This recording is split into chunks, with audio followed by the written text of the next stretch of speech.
So NVIDIA is supposedly telling its customers that prices on its flagship AI servers, that specifically Blackwell and Rubin, could climb almost 17% on systems shipping early next year. And this is according to the information.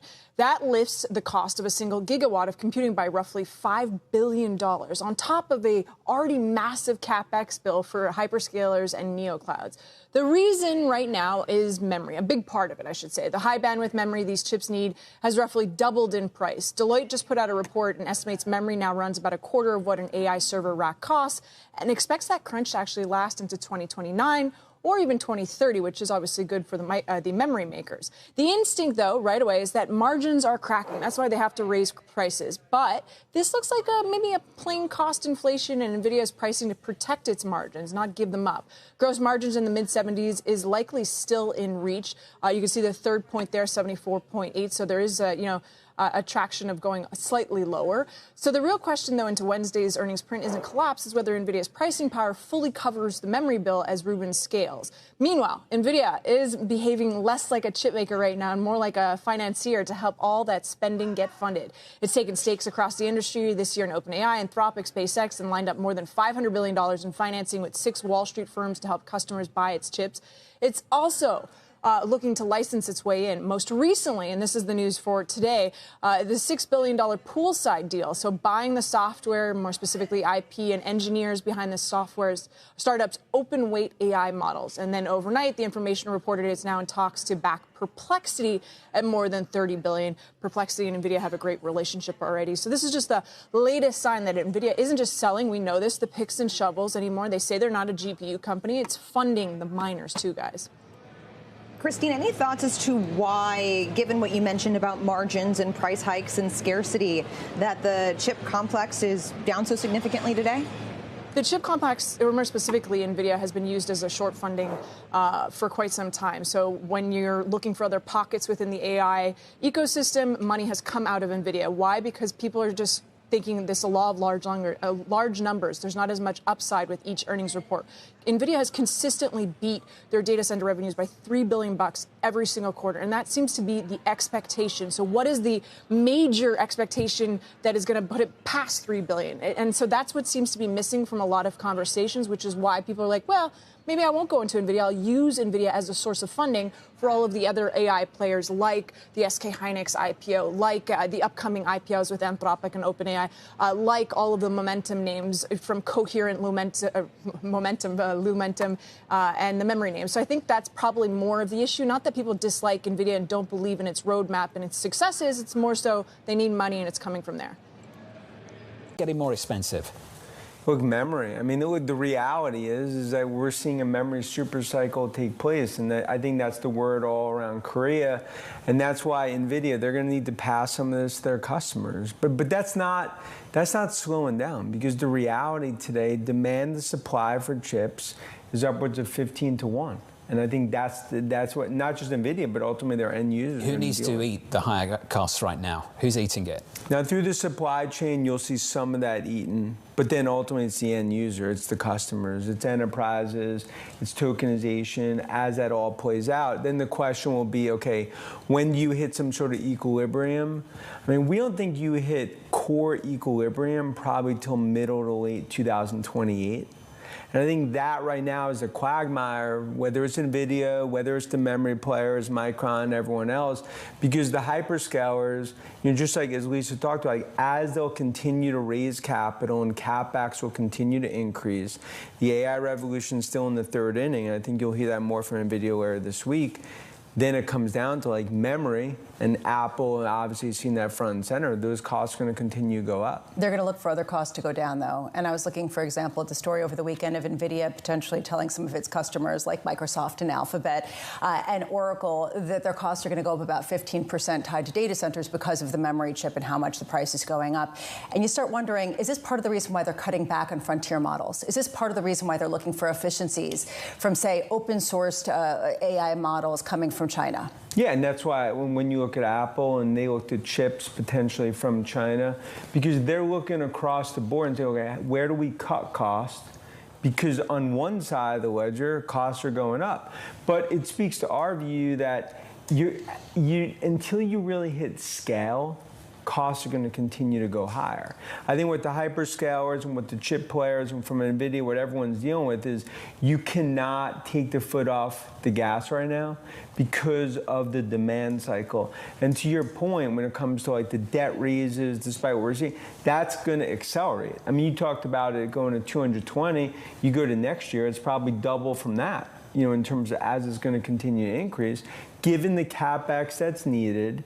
In terms of what I'll view it as building Vegas Strip 1955 type movement. I was looking at NVIDIA's earnings and just the returns that you've seen in their shares. So far this year, their shares are up 15%. Last year, they were up 38%. The year before, they were up more than 100%. The year before, up more than 200%. It's been a rapid deceleration in the equity returns as multiples have gone higher and higher. At what point have they just reached a pinnacle of what multiples can look like? And even if they deliver amazing results, they're not going to get that kind of pop in the stock. I think that's the debate. But then to some extent, they've almost funded the AI party. I mean, if you think about the memory play, look, think about Korea. Kospi's not where it is without NVIDIA.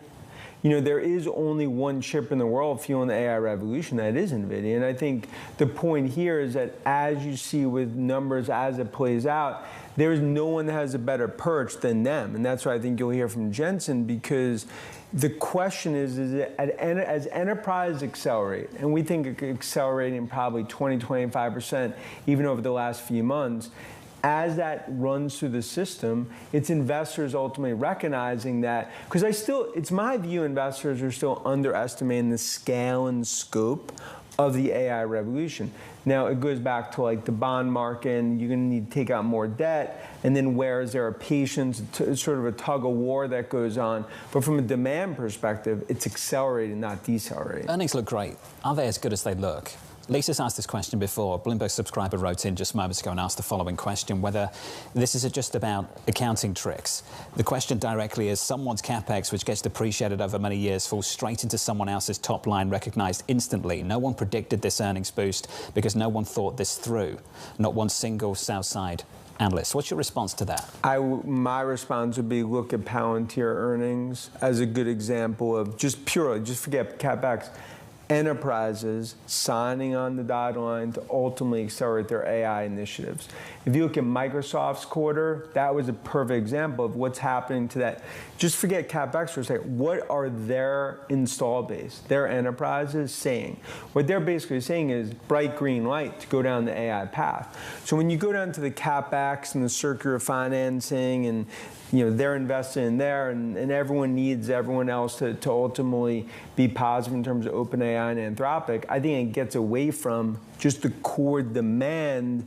And also, for every dollar of CapEx, there's a $5-6 multiplier. It's not to imply that the earnings aren't there, they're not that great. I'm just implying that they're not as good as people might be saying they are. Is that fair? Look, I would say 6-9 months from now, they have to continue to execute and prove themselves out. And if they don't, then the stocks reflect that. But I think right now, that's why look, this is all a Jenga puzzle. From Palantir to NVIDIA to Microsoft to OpenAI, Anthropic, you got to put it together to understand what's ultimately happening. What I would just say is, from an Asia perspective and what you've seen with demand's accelerating. That's why prices are going higher.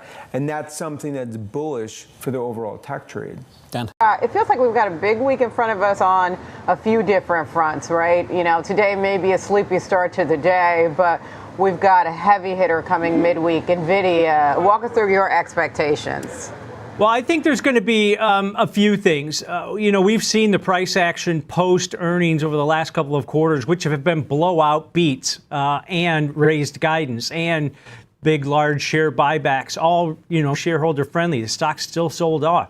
Now, we've had that rally. The stock's pulling back a little bit today. We've had that rally over the last few weeks here before some softness last week. I think there's going to be a few things that you're going to have to, focus on. Investors are going to have to focus on because of the big impact that NVIDIA does have to markets. You're going to look at margins. Are they still above 75% as far as non-GAAP gross margins? Data center dominance, that's going to be a lion's share of the revenue, projected upwards of $80 billion plus. Blackwell, Vera Rubin roadmaps, how are those going? What are sales looking like that? the new foray into CPUs. Do they have lockdown orders for those also to compete more with AMD on that side of the business? Financing and stability and sustainability, the outlook there.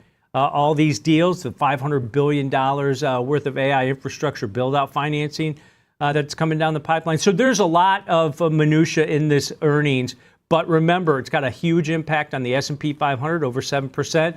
The NASDAQ 100, which is 12.7% roughly, is NVIDIA, and the Dow, nearly 2.5%. So this is going to have a big impact on markets.